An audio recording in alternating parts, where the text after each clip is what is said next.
অত্যন্ত সুন্দর যে বিভিন্ন রাজনৈতিক দল অন্তর্বর্তীকালীন বাংলাদেশের একটি সবচেয়ে বড় রাজনৈতিক দল বিএনপি অন্তর্বর্তীকালীন সরকারকে বলেছিল যে আপনার এই সাম্প্রতিক নির্বাচনের জন্য যে আমি বলবো যে অন্তর্বর্তীকালীন সরকারকে আমরা ক্ষমতায় আনছি নির্বাচনের জন্য নয়। অন্তর্বর্তীকালীন সরকারকে আমরা বুলেটের সামনে দাঁড়ায়া আমাদের অসংখ্য ভাই এই আন্দোলনকে সফল করতে গিয়া শহীদ হয়েছে। এই শহীদের রক্তের উপর দাঁড়ায় অন্তর্বর্তীকালীন সরকার গঠন করা হয়েছে। অন্তর্বর্তীকালীন সরকারকে শুধুমাত্র ইলেকশন দেওয়ার জন্য এত আত্মত্যাগের বিনিময়ে তাদেরকে বসানো হয় নাই। যারা বলছেন যে বাংলাদেশের একটি বড় দল বিএনপি চাচ্ছে যে অন্তর্বর্তীকালীন সরকার যেহেতু বলেছে যে বাংলাদেশের একটি বড় দল বিএনপি যেহেতু অন্তর্বর্তীকালীন সরকারকে বলেছে যে তারা আওয়ামী লীগ বা অন্যান্য দলের অংশগ্রহণমূলক নির্বাচন চায়।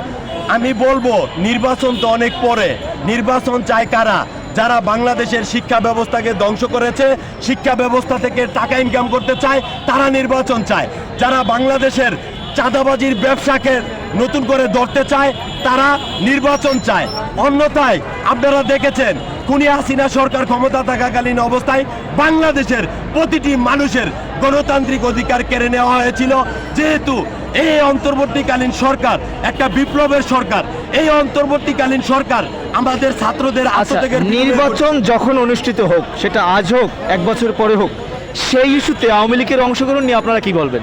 আমি আওয়ামী লীগের অংশগ্রহণ তো দূরের কথা, যারা 97 জন চৌকুশ আর্মি অফিসারদেরকে প্রকাশ্যে ষড়যন্ত্র করে মারছে, যারা হেফাজতের এতগুলো আলেমকে প্রকাশ্যে গুলি করে হত্যা করছে, যারা এই জুলাই থেকে আগস্ট মাস পর্যন্ত আমার ছাত্র ভাইদেরকে প্রকাশ্যে নির্বিচারে গুলি করে আগুন দিয়ে হত্যা করেছে, তারা আবার এই বাংলার মাটিতে নির্বাচনে অংশগ্রহণ করবে এই পারমিশন দেয় কে?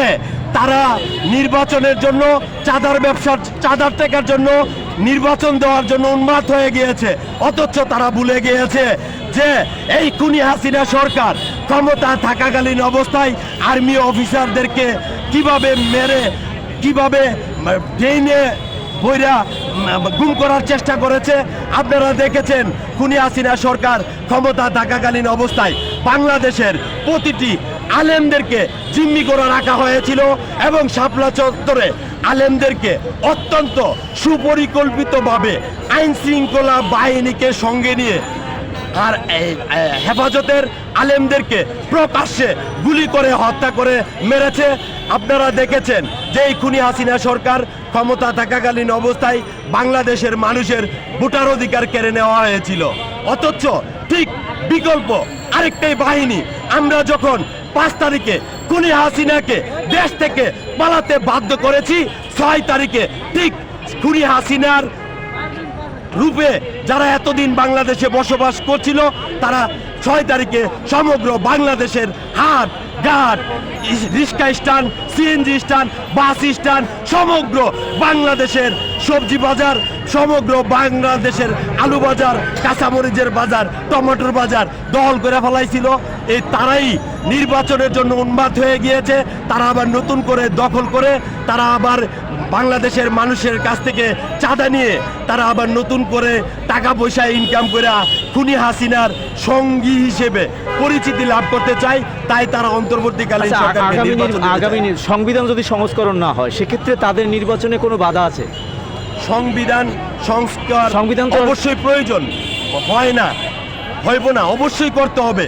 অন্তর্বর্তীকালীন সরকারকে সংবিধান যদি সংস্করণ যদি না হয় সেক্ষেত্রে আওয়ামী লীগের নির্বাচনে কোনো বাধা থাকবে বলে মনে করেন কিনা?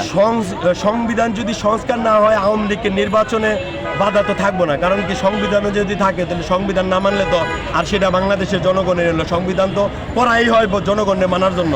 তাহলে সংবিধান থাকা অবস্থায় যদি আওয়ামী লীগের অংশ না গ্রহণ করা হয় তাহলে সংবিধান মানা হলো না। আর সংবিধান কিভাবে মানা হবে? আমরা তো অন্তর্বর্তীকালীন সরকারের যে বসাইছি, আমরা কি সংবিধান মান্য আন্দোলন করছিলাম? যারা সংবিধান ছুদাইয়া আওয়ামী লীগকে নিষিদ্ধ করতে চায় না তারা বুঝতে হবে বাংলাদেশের বিরুদ্ধে গভীর ষড়যন্ত্র পাকাচ্ছে চাঁদার ব্যবসাকে নতুন করে আঁকড়িয়ে ধরার এবং জন্য।